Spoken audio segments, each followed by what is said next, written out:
ಧ್ವನಿಯನ್ನು ಕೇಳಿದ್ರು ಅಂತ ಆದರೆ ಖಂಡಿತವಾಗಿ ಪರಿಸರ ಎಚ್ಚರಗೊಳ್ಳುತ್ತಾಳೆ. ಅದಕ್ಕಾಗಿ ಮೊಳಗೆ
ಹೆಸರದಿಕ್ಕೆ ನನ್ನ ಮನೆಯಲ್ಲಿ ನಾನು ದೊಡ್ಡವ ಲೋಕದಲ್ಲೆಲ್ಲ ಬಹಳ ಪ್ರಖ್ಯಾತಿ ಉಂಟು.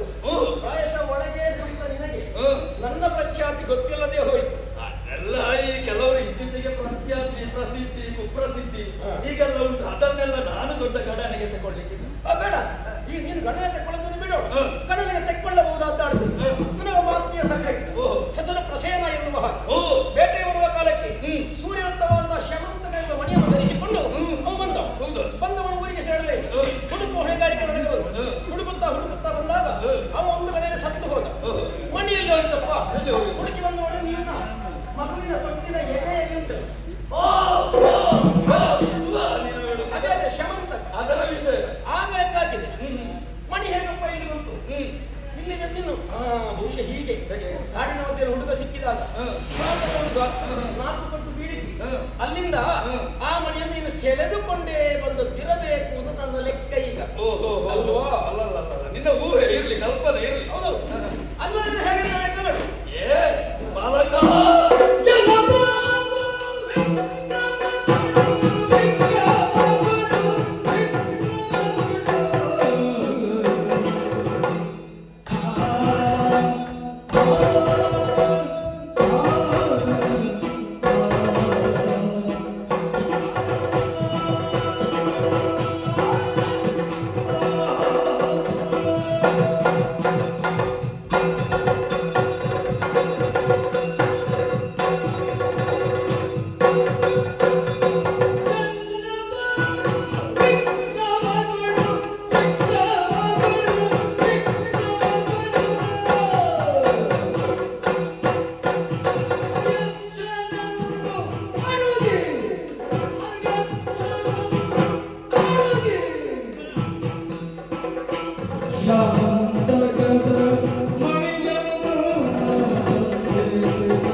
ನನ್ನ ಬಾಹು ವಿಕ್ರಮದಿ ನಾನು ಸಂಪಾದನೆ ಮಾಡಿಕೊಂಡದ್ದು ಹರಿಯಕ್ಷ ಕಾಡಿನ ರಾಜ. ಅಂತಹ ಬಲಿಷ್ಠವಾಗಿರುವಂತಹ ಮೃಗದ ಬಾಯಲ್ಲಿ ಮಣಿಯಿತ್ತು. ಕೇಳಿದೆ ಕೊಡುವುದಕ್ಕೆ ಒಲ್ಲೆ ಅಂತ. ಬಿಡುವವನು ನಾನು ಏನು ಅಂತ ತೋರಿಸಬೇಡ. ಅವ ಕಾಡಿನ ರಾಜರ ನಾನು ಬಲ್ಲೂಕ. ನನ್ನ ಪರಾಕ್ರಮ ಏನು ಅಂತ ತೋರಿಸಬೇಕು ಅಂತ ಅವನಲ್ಲಿ ಹೋರಾಟ ಮಾಡಿ ಅವನನ್ನು ತಲೆಯಲ್ಲಿ ಅವನ ಬಾಯಲ್ಲಿರುವಂತಹ ಮಣಿಯನ್ನು ನನ್ನದಾಗಿಸಿಕೊಂಡಿರುವಂತಹ ವೀರ ನಾನು. ಸುಮ್ಮನೆ ಬಂದು ಕೇಳಿದ್ರೆ ಕೊಡ್ತೇನೆ ಅಂತ ಭಾವಿಸಿದ್ಯಾ? ಹೋದರೆ ಒಳ್ಳೆಯದು, ಅಲ್ಲ ಅಂತಾದ್ರೆ ನಿನ್ನನ್ನು ಹಾಗೆ ಮಾಡಿಯೇನು. ನಾನು ಒಂದು ವಿಷಯ ಬಿಟ್ಟು ಹೇಳಿದಂತೆ ಸತ್ಯ ಹೇಳಿದ್ರೆ ನೋಡೋಣ. ಯಾವುದು? ನನಗೆ ಗೊತ್ತಾಗಿದೆ.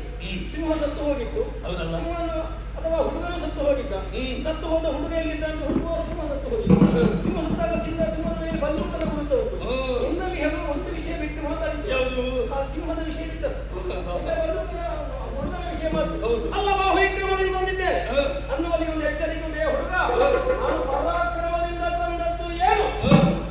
ಪರಾಕ್ರಮ. ಹೌದು. ಎಚ್ಚರಿಕೆ ನಿನ್ನದಲ್ಲ ಅಂತನೇ ಆಯ್ತು. ಇಲ್ಲ. ಹೌದು. ನೀನು ತಂದ ಸಿಂಹದ್ದು ಅಲ್ಲ. ಅಲ್ಲ, ಈಗ ನನ್ನದ್ದೇ. ಈಗ ಬಲದಿಂದ ನಿನ್ನದು. ಹೌದು. ಬಲ ಪ್ರಯೋಗ ಆ ವಿಷಯದಲ್ಲಿ ಮಾಡ್ತೀಯ. ಮಾಡಿದ್ದೇನೆ. ನಿನಗೆ ವಿಹಿತವಾದ ದಾರಿ ನಾನು ಹೇಳಬೇಕು.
ಒದಗಿಸ್ತೇನೆ.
ಯಾಕೆ ನನ್ನ ಹುಟ್ಟಾದದ್ದು ಯಾವಾಗ ಬಲ್ಲೆಯ ನೀನು ಆದಿಯಲ್ಲಿ ಬ್ರಹ್ಮದೇವರ ಆ ಕಣಿಕೆಯಿಂದ ಸಂಜರಿಸಲ್ಪಟ್ಟ ಆದ್ದರಿಂದಲೇ ನನಗೆ ಹುಟ್ಟಿಕೊಂಡವನಾದ್ದರಿಂದ ಅದಲ್ಲ ಅಂಬಿಕೆ ಶಿವನನ್ನು ಮದುವೆ ಆಗುವಾಗ ನನಗೆ ವರ್ಷ ಎಷ್ಟು ಗೊತ್ತಾ? 16 ವರ್ಷ. ಹೌದಾ? ಮಾಡ್ತಿದ್ದಿ ನಾನಾ ಮದುವೆ ಮಂಟಪದಲ್ಲಿ ಬಂದವರಿಗೆ ಅತಿಥಿಗಳಿಗೆ ಅಭ್ಯಾಗತರಿಗೆ ಎಲ್ಲವರಿಗೂ ಪಾನಕ ಹಂಚಿದ್ದು. ಮತ್ತೆ ಅಂತ ಭಾಗ್ಯ ಯೋಗ್ಯತೆ ಯಾರಿಗೆ ಸಿಕ್ಕುವುದಕ್ಕೆ ಸಾಧ್ಯವಿದೆ? ಮತ್ತೆ ಸಮುದ್ರವನ್ನು ಕಡೆಗದ್ದು ಬರ್ತದೆ. ಸಮುದ್ರ ಮಥನ ಮಾಡಿದ್ದು. ಹೌದೌದೌದೌದು. ಆ ಸಂದರ್ಭದಲ್ಲಿ ಕಣ್ಣಾರೆ ಆ ಸಮುದ್ರ ಮಂಥನದ ದೃಶ್ಯವನ್ನು ನೋಡಿದವರು ನಾನು. ಆ ಕಾಲದಲ್ಲಿ ನಾನೂ ಭಾಗವಹಿಸಿದ್ದೆ. ಅಂತಹ ಶ್ರೇಷ್ಠತೆಯನ್ನು ಹೊಂದಿರುವಂತಹ ಈ ಜಾಂಬವಂತನಿಗೆ ಯಾರಿದ್ದಾರೆ ಪ್ರಪಂಚದಲ್ಲಿ ಹೇಳಿ? ಕೇವಲ ಜಲ್ಲು ಮಾನವನಾಗಿರುವಂತಹ ನೀನು ಬಂದು ಮೊನ್ನೆ ದ್ವಾಪರದಲ್ಲಿ ಹುಟ್ಟಿದವರು ತ್ರೇತಾಯುಗದಲ್ಲಿ ನಾನೆಂತ ಕೆಲಸವನ್ನೆಲ್ಲ ಮಾಡಿದ್ದೇನೆ. ಗಟ್ಟಿ ನಿನ್ನನ್ನು ನೋಡುವಾಗ ಎಷ್ಟು ಗಟ್ಟಿ ಅಂತ ಗೊತ್ತಾಗುತ್ತದೆ. ವಿಹಿತದಿಂದ ಯಾವ ಕಾರಣಕ್ಕೂ ನೀನು ಕೇಳಿದ ಹಾಗೆ ಕೊಡುವವನಲ್ಲ. ನಿನ್ನಲ್ಲಿ ಪರಾಕ್ರಮ ಉಂಟೋ ಸೆಣಸಾಡು ನೋಡೋಣ. ಹೆಸರಾಡುವುದಷ್ಟು ಯೋಗ್ಯತೆ ಉಂಟು ನನಗೆ. ಹೌದಾ?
ಶಿವನಿಗೆ ಮಾಡುವ ಪೂಜೆಯನ್ನು ನಿಲ್ಲಿಸ್ತೀರಿ ಅಂತಾದ್ರೆ ಸಿಟ್ಟು ಬಾರದೆ ಇರ್ತದೆ. ಈಗ ಪೂಜೆ ಸಿಕ್ಕಿದ್ರೆ ಕೋಪ ಬರುತ್ತೆ. ಕೋಪ ಬಾರದೆ ಸಿಕ್ಕಬೇಕಾದ ಸಮಯದಲ್ಲಿ ಸಿಕ್ಕಲೇಬೇಕು.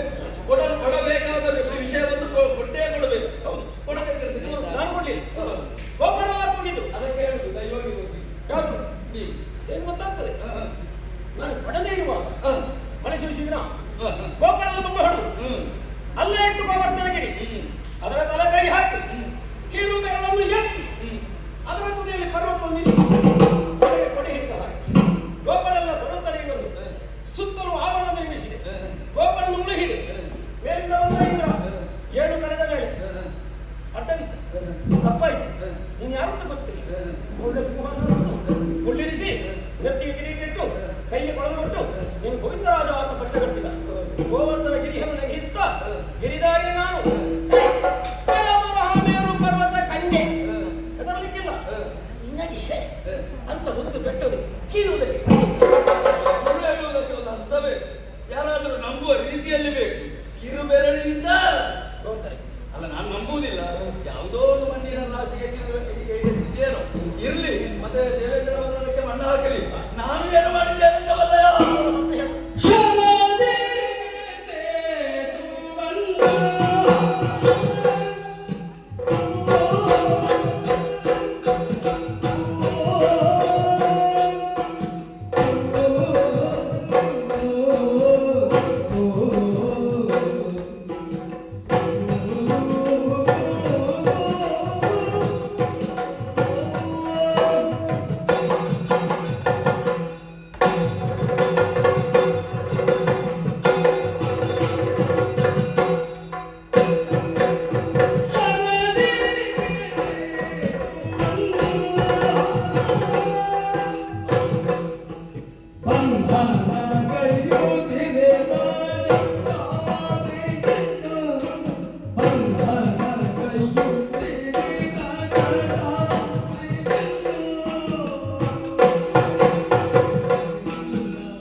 ನಮ್ಮ ಯೋಗ್ಯತೆ ಏನು ಎಂಬುದನ್ನು ನೀನು ಸರಿಯಾಗಿ ತಿಳಿದರೆ ಎದೆವಡೆದು ಸಾಗಿದೆ. ಅದೇನಪ್ಪ ತ್ರೇತಾಯುಗದಲ್ಲಿ ಪ್ರಭು ಶ್ರೀರಾಮಚಂದ್ರ ಮನಮಡದಿಯಾಗಿರುವಂತಹ ಸೀತಾದೇವಿಯನ್ನು ದುಷ್ಟನಾಗಿರುವಂತಹ ರಾವಣ ಕದ್ದುಕೊಂಡು ಲಂಕೆಯಲ್ಲಿರಿಸಿದ. ಸೀತಾಮಾತೆಯನ್ನು ಹುಡುಕಿದಾಗ ಅಲ್ಲಿದ್ದಾರೆ ಎಂಬುದನ್ನು ತಿಳಿದಿರುವಂತಹ ಕಪಿಸೇನೆ ಎಲ್ಲವೂ ಮಧ್ಯದಲ್ಲೊಂದು ಸೇತುವೆ ಇತ್ತು. ಆ ಸೇತುವೆಗೆ ಬಲಿಯಬೇಕಾಗಿ ಬಂತು. ಶರದಿಗೆ ಸೇತುವೆಯನ್ನು ಶರದಿಗೆ ಸೇತುವೆಯನ್ನು ಬಲಿಯಬೇಕಾದಂತಹ ಪ್ರಮೇಯ ನಮ್ಮ ಪಾಲಿಗೆ ಒದಗಿ ಬಂತು. ನಾವೆಲ್ಲ ಸೇರಿ ಅಲ್ಲಿ ಇಲ್ಲಿ ಇರುವಂತಹ ಕಲ್ಲುಗಳನ್ನು ಮಣ್ಣುಗಳನ್ನು ಮರಗಳನ್ನು ಕೊಂಡು ಹೋಗಿ ಹಾಕಿದೆವು. ಆಯ್ತಾ? ಸಾಕಾಗಲಿಲ್ಲ. ಎಷ್ಟು ಕೊಂಡು ಹೋದ್ರು ಎಷ್ಟು ಹಾಕಿದ್ರು ಮುಳುಗಿದಲ್ಲದೆ ಸೇತುವೆ ನಿರ್ಮಾಣ ಮಾಡುವುದಿಲ್ಲ. ಮತ್ತೆ ಆ ಕಡೆ ಈ ಕಡೆ ನೋಡಿದೆ, ಓಡಿದೆ.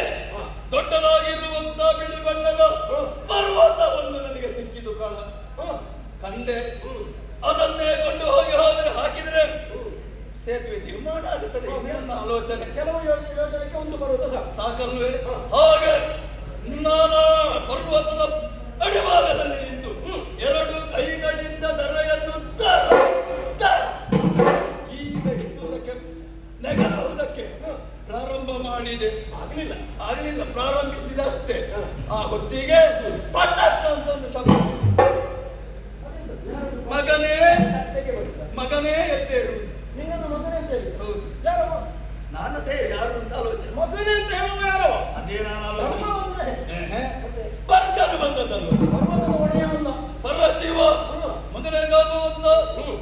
ಎಂಬುದಾಗಿ ನನ್ನನ್ನು ಹೇಳಿ ಮಿತ್ರತ್ವ ಪರಮ ಸಖ್ಯವ ಮಾಡಿದರು ನಮ್ಮೊಳಗೆ. ಮಾತ್ರವಲ್ಲ, ನಾನು ಲಯಕರ್ತು. ಪ್ರಪಂಚದಲ್ಲಿ ಲಯವನ್ನು ಮಾಡುವವನು ನಾನು. ಎಲ್ಲಿಯಾದರೂ ನೀನು ಪರ್ವತವನ್ನು ಕಿತ್ತುಕೊಂಡು ಹೋದೆ ಎಂದಾದರೆ ಈ ಪ್ರಪಂಚದ ಲಯವೇ ತಪ್ಪುತ್ತದೆ, ನಿಯಂತ್ರಣವೇ ತಪ್ಪುತ್ತದೆ. ಆದ ಕಾರಣ ಈ ಪರ್ವತವೊಂದನ್ನು ನಾನು ಇಲ್ಲಿಗೆ ಬಿಟ್ಟು ಬಿಡು. ನನಗೆ ಬೇರೆ ವಾಸ ಮಾಡುವುದಕ್ಕೆ ಸ್ಥಳ ಇಲ್ಲ, ಇಲ್ಲದ ಹಾಗೆ ಮಾಡಬೇಡ. ಅಲ್ಲ, ಅವನಿಗೆ ಮನೆ ಇಲ್ಲ ಅಂತ ಹೇಳಿ ಅಲ್ವಾ? ಆದ ಕಾರಣ ಮತ್ತೇನು ಬಾಕಿ ಉಳಿದದ್ದನ್ನೆಲ್ಲ ಕೊಂಡು ಹೋಗು ಅಂತ ಹೇಳಿ ತಂದ್ಯಾ ತಂದು ಅಷ್ಟು ಮಾತ್ರವಲ್ಲ ತಂದದ್ದೇ. ಆಮೇಲೆ ಅಂತಹ ಬರ್ಗನು ಬಂದು ನನ್ನಲ್ಲಿ ಪರಮ ಶಕ್ತಿಯನ್ನು ಬೆಳೆಸ್ತಾನೆ ಎಂದಾದ್ರೆ ನಾನು ಎಷ್ಟು ದೊಡ್ಡವರು, ಎಷ್ಟು ಎತ್ತರ, ಎಷ್ಟು ಯೋಗ್ಯತೆ ಉಳ್ಳವರು. ಆದ್ದರಿಂದ ಹೇಳ್ತಾ ಇದ್ದೇನೆ, ನಿನ್ನ ಕೇವಲ ಕಿರುಬೆರಳಲ್ಲಿ ಯಾವುದನ್ನು ಎತ್ತಿದ್ದಿ ಅಂತ ನನ್ನಲ್ಲಿ ಬಂದು ಹಾಡಿದೆ ಅಂತ ಆದ್ರೆ ಬಿಡುವವನು ನಾನಲ್ಲ. ಹೋಗಿಲ್ಲ ಹೌದು.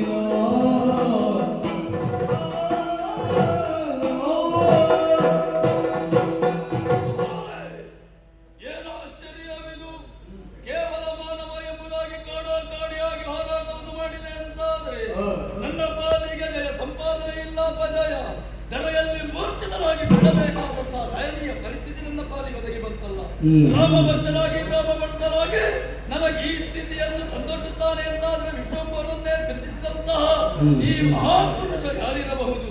ನೀನು ಯಾರಪ್ಪ? ಬ್ರಹ್ಮದೇವನೇ ಅಲ್ಲ, ನಾರಾಯಣನೇ ಅಲ್ಲ, ಆ ಶ್ರೀ ಪ್ರಭು ಶ್ರೀ ಶಂಕರನೇ ಬಂದವನೇ.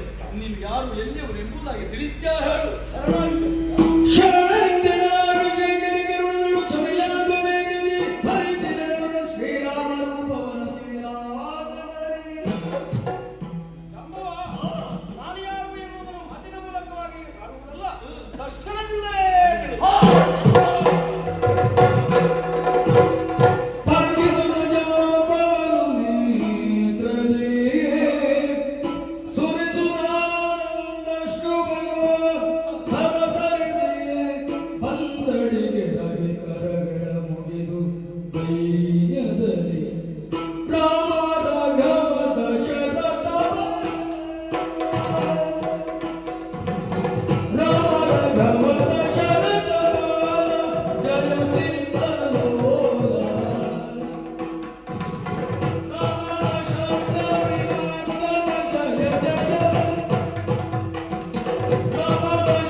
ಅಂದು ನಿರ್ಯಾಣದ ಕಾಲದಲ್ಲಿ ನಾವೆಲ್ಲವರು ಕಣ್ಣೀರನ್ನು ಸುರಿಸುತ್ತಿರುವಂತಹ ವೇಳೆಯಲ್ಲಿ ತಾವು ಸಮಾಧಾನ ಹೇಳಿದವರು. ನಿಮ್ಮ ಅನಿವಾರ್ಯತೆ ಪ್ರಪಂಚಕ್ಕೆ ಇನ್ನೂ ಇದೆ ಭಗವಂತರೇ, ನೀವು ಉಳಿಯಬೇಕು ಎಂಬುದಾಗಿ ಸ್ವಾಮಿ. ಆದರೆ ಆ ದಿನ ಒಂದು ಮಾತನ್ನು ಹೇಳಿದ್ದಿ, ಯುಗದಲ್ಲಿಯೂ ಕೂಡ ದರ್ಶನವನ್ನು ನೀಡಿದ್ದೇನೆ ಎಂಬುದಾಗಿ. ರಾಮ ರಾಮ ರಾಮ ಎನ್ನುವಂತಹ ನಾಮಸ್ಮರಣೆಯನ್ನು ಇದುವರೆಗೂ ಕೂಡ ಮಾಡುತ್ತಾ ಬಂದವರು ನಾವು. ಇಂದಲ್ಲ ನಾಳೆ ಎಲ್ಲ ಮತ್ತೊಂದು ದಿವಸ ನಮ್ಮ ದೇವರು, ನಮ್ಮ ರಾಮದೇವರು ಬಂದೇ ಬರ್ತಾರೆ, ನಮಗೆ ದರ್ಶನವನ್ನು ನೀಡುತ್ತಾರೆ ಎಂಬುದಾಗಿ. ಸ್ವಾಮಿ, ಎಂಥ ಅಪರಾಧವನ್ನು ಮಾಡಿದೆ ನಾನು. ನನ್ನ ದೇವರು ಶ್ರೀರಾಮಚಂದ್ರ ಬಂದಾಗಲೂ ಅವರ ಇರವನ್ನು ಅವರ ಅನ್ನು ಗುರುತಿಸಿಕೊಳ್ಳುವುದಕ್ಕಾಗದೇ ಇರುವಂತಹ ವಿವೇಕಿನ ಅವರಲ್ಲಿ ಕಾಡಾಕಾಡಿಯಾಗಿ ಪಾವನವನ್ನು ಕೊಡುವಂತರ ಮಟ್ಟಿಗೆ ನಾನು ಮುಡುತ್ತೇನೆ. ಆದರೆ ದೇವರೇ, ನಾನು ಪಾಪಿಯಾಗಿ ಹೋದಿರಲ್ಲ, ನಾನು ದುಷ್ಟತ್ವವನ್ನು ಮಾಡಿದೆನಲ್ಲ. ನಿಮ್ಮನ್ನು ಅರಿಯುವುದಕ್ಕಾಗದೆ ನಿಮ್ಮಲ್ಲಿ ಹೋರಾಟ ಮಾಡಿದಂತಹ ನಾನು ಎಂತಹ ತಪ್ಪನ್ನೆಸಗಿದೆ ಸ್ವಾಮಿ. ನನ್ನನ್ನು ತಪ್ಪ ಬಂಧಿಸಬೇಕು. ನನ್ನನ್ನು ಶರಣನೆ ಅವತರಿಸು ಪಿಂದಗೆ ಮೊರೆದಿದೆ ಪಿಂದಗೆ ಮೊರೆದಿದೆ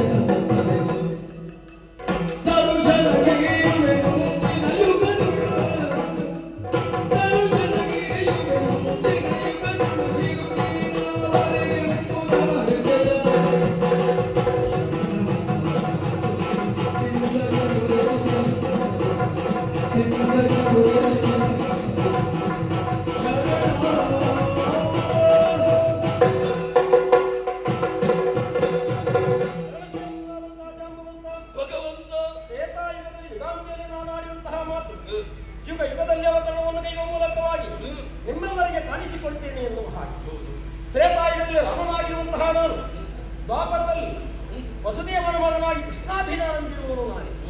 ಉದ್ದೇಶ ದರಾಭಾರಹರಣ ಎನ್ನುವುದು.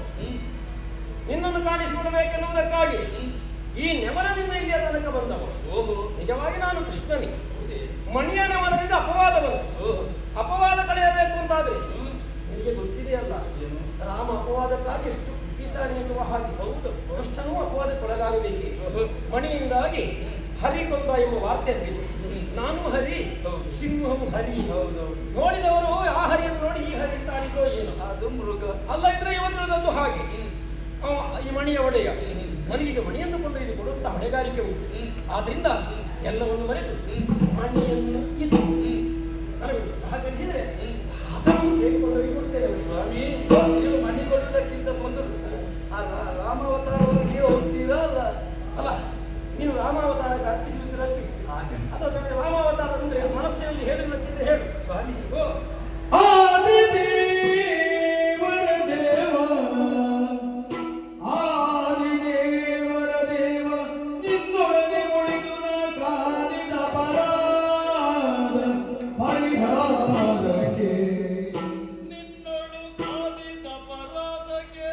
ಪರಿಹಾರಕ್ಕೆ ಎನ್ನಯ ಸುದಯ ಮೋದದಿಂದಿಯುವಿನು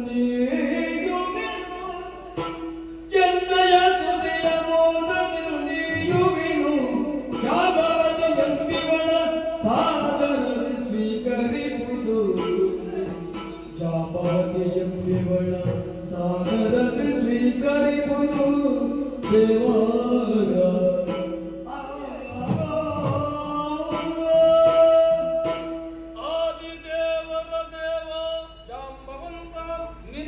ಕಲ್ಪನೆಗೆ ನಿನ್ನ ಇಚ್ಛಾ ಮಾತ್ರದಿಂದಲೇ ಪ್ರಪಂಚ ನಡೆಯುತ್ತಾ ಇದೆ ಎಂಬುದರಲ್ಲಿ ಯಾವ ಅನುಮಾನವೂ ಇಲ್ಲ ಸ್ವಾಮಿ. ಈ ರೀತಿಯಾಗಿ ಬಂದಿದ್ದೀರಿ, ನನ್ನನ್ನು ದಂಡಿಸುವುದರ ಮೂಲಕ ಪರೀಕ್ಷೆ ಮಾಡಿದ್ದೀರಿ. ಅದರಿಂದ ಜಾಂಬವಂತ ಏನು ಎಂಬುದನ್ನು ಪ್ರಪಂಚ ತಿಳಿಯುವ ಹಾಗೆ ಮಾಡಿದ್ದೀರಿ. ಒಂದು ಯುದ್ಧದಲ್ಲಿ ಸಮಾಧಾನ ಆವತ್ತಾಗಲಿ. ರಾವಣನ ಕಾಲದಲ್ಲಿ, ದುಷ್ಟರನ್ನು ವಧಿಸಿದ ಕಾಲದಲ್ಲಿ, ಕಾಳಗ ಮಾಡುವ ಕಾಲದಲ್ಲಿ ಇವರಲ್ಲಿ ಎಂತ ಹೋರಾಟ ಅಂತ ಹೇಳಿ ದೇವರಿಗೆ ರಾವಣ ಅಲ್ವಾ? ಎಲ್ಲಾದ್ರೂ ಯುದ್ಧ ಮಾಡ್ತಿದ್ರೆ ನಿಮ್ಮಲ್ಲಿ ಮಾಡಬೇಕು. ಆವತ್ತು ನನಗೆ ಅವಕಾಶ ಸಿಕ್ಕಲಿಲ್ಲ. ಭಕ್ತರಿಗೆ ಯಾವತ್ತೂ ಅವಕಾಶ ಬಾಹಿರರಾಗಕೂಡದು. ನಿಮ್ಮ ಭಕ್ತರಾಗಿ ಈಗ ಅವಕಾಶ ಮಾಡಿಕೊಟ್ಟು ಹೇಳಿದ್ದೀನಿ. ಧನ್ಯತಾ ಭಾವ ಪ್ರಮಾಣೀಕರಿಸಿ ಕಾಣಿಸಿ ಸ್ವಾಮಿ. ಈಗ ಮಣಿ ಯಾವ ಕಾರಣಕ್ಕೂ ನನ್ನ ದೇವರಿಗೆ ಅಪವಾದ ಬರಬಾರದು. ನನ್ನ ದೇವರಲ್ಲ, ಆದ್ರೆ ನನಗೆ ಮಣಿ ಯಾಕೆ ಸ್ವಾಮಿ? ಬೇಡವೇ ಏನಿದ್ದರೂ ನಿಮ್ಮ ನಾಮಸ್ಮರಣವೇ ನನ್ನ ಜೀವನ ಸರಿ ಅಲ್ಲವೇ? ಆದರೆ ಒಂದು ಮಣಿಯನ್ನು ಕೊಡ್ತೇನೆ ಮಾತ್ರ ಅಲ್ಲ ಸ್ವಾಮಿ. ನನಗೊಬ್ಬಳು ಮಗಳು.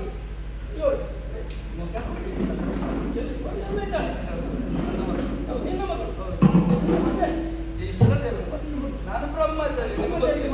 ದೇವರೇ, ಆಹಾರವನ್ನು ಹರಸುತ್ತಾ ಹೋಗುವಂತ ವೇಳೆಯಲ್ಲಿ ಅಳುತ್ತಿರುವ ಧ್ವನಿ ಕೇಳಿಸಿದ್ದು ನೋಡಿದಾಗ ಈ ಹೆಣ್ಣು ಮಕ್ಕಳು ತಂದದಿಲ್ಲ ಸಾಕಿದೆ.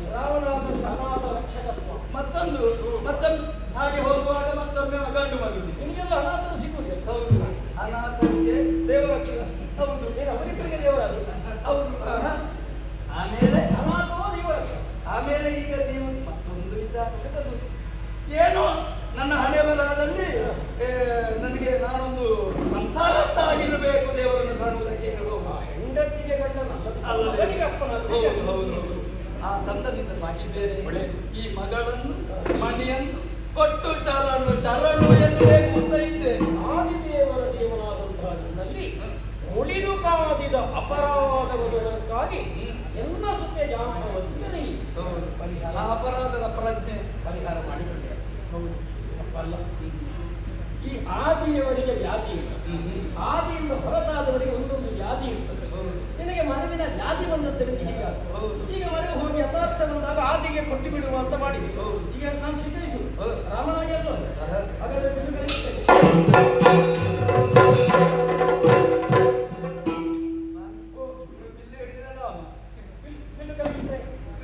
ಆಯ್ತಲ್ಲ, ಕೃಷ್ಣ ಏಕವರ್ತಿ ಉಂಟಷ್ಟ ಅಲ್ಲ, ಬಹುವರ್ತಿ ಉಂಟು.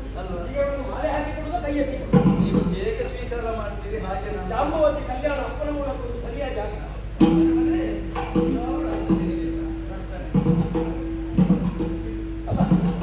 ಈಗ ಆಗ ಹೇಳಿದ್ದು ಅಪ್ಪಾಯ ಅಪ್ಪಾಯ ಅಂತ ಹೇಳಿದ್ದಲ್ಲ. ಅಪಾಯ ಅಂತ ಹೇಳಿದ್ದು ನಿನ್ನ ಬಣ್ಣವನ್ನು ಇದು ಅಪಾಯ ಅಲ್ಲ. ಈಗ ಅವಳಿಗೆ ಅರ್ಥ ಆಯ್ತಿದ್ವಿ. ಅಪಾಯ ಅಲ್ಲ, ಇದು ಉಪಾಯ. ಇನ್ನು ಅಪಾಯ ಗೊತ್ತಿದ್ರೆ ಅಪಾಯ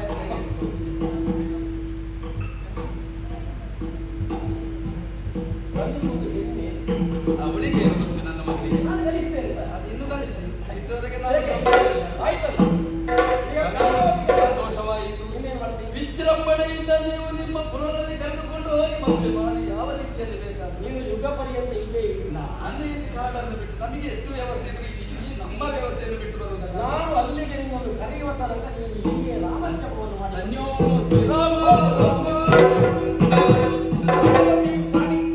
ಅವನೊಬ್ಬನ ಅಪವಾದ ಬರ್ತದೆ. ಅಪವಾದ ಕಳೆಯಬೇಕು ಅಂದರೆ ಸಾಕ್ಷಿಯೇ ಬೇಕು. ನೀನು ನನಗೆ ಸಾಕ್ಷಿಯಾಗಿದೆ. ಕಲ್ಯಾಣಕಾರಕವಾದಂತಹ ಕಾರ್ಯವನ್ನು ಮಾಡಿದ್ದರಿಂದ ಕೃಷ್ಣನಿಗೆ ಇಲ್ಲೊಂದು ಜಾಂಬವತಿ ಕಲ್ಯಾಣ ಎನ್ನುವುದು ನಡೆದು ಹೋಯಿತು. ಸರಿ, ಮೊದಲೊಬ್ಬರು ಮೀನಾಕ್ಷಿಯು ಕಲ್ಯಾಣಕ್ಕಾಗಿ ಪರಮೇಶ್ವರನ್ನು ಸೇರಿಕೊಂಡವರು. ಸರಿ, ಅವನ ಅನುಗ್ರಹದಿಂದ ನೀನು ನನಗೆ ದೊರಕೊಂಡೆ. ನಾಳಿನ ಮಂದಿಗಳು ಸುದೀರ್ಘವಾಗಿರುವಂತಹ ಕಥಾನಕದ ಮೂಲಕವಾಗಿ ಸದಾಶಯವನ್ನು ಅನುಸರಿಸಿ ಆಚರಿಸಿಕೊಂಡು ಬಂದಲ್ಲಿ ನಮ್ಮ ಅನುಗ್ರಹ ಇರುತ್ತದೆ. ಸರಿ, ಎಲ್ಲಕ್ಕಿಂತಲೂ ಹೆಚ್ಚಾಗಿ ಪ್ರಣವಾಕ್ಷರ ಪ್ರತಿಪಾದ್ಯಾಗಿ ನಮ್ಮೆಲ್ಲರಿಗೂ ಮಾತ್ರ ಸ್ವರೂಪಳಾಗಿರುವ ಓಂಕಾರೂಪಿಯಂತಹ ಭ್ರಮರಾಂಬಿಕೆಯು ಸರ್ವರಿಗೂ ಸರ್ವದಾ ಸನ್ಮಂಗಳವನ್ನಿಯಲಿ ಎನ್ನುವಂತೆ ಪ್ರಾರ್ಥಿಸುತ್ತಾ ಪುಣ್ಯ ಕಥಾವಾಹಿನಿಗೆ ಮಂಗಳಾಚರಣೆ ಹಾಡುವಲ್ಲಿ ಸಭ್ಯರಿಂದ ಅನುಮತಿಯನ್ನು ಬೇಕು.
Shubha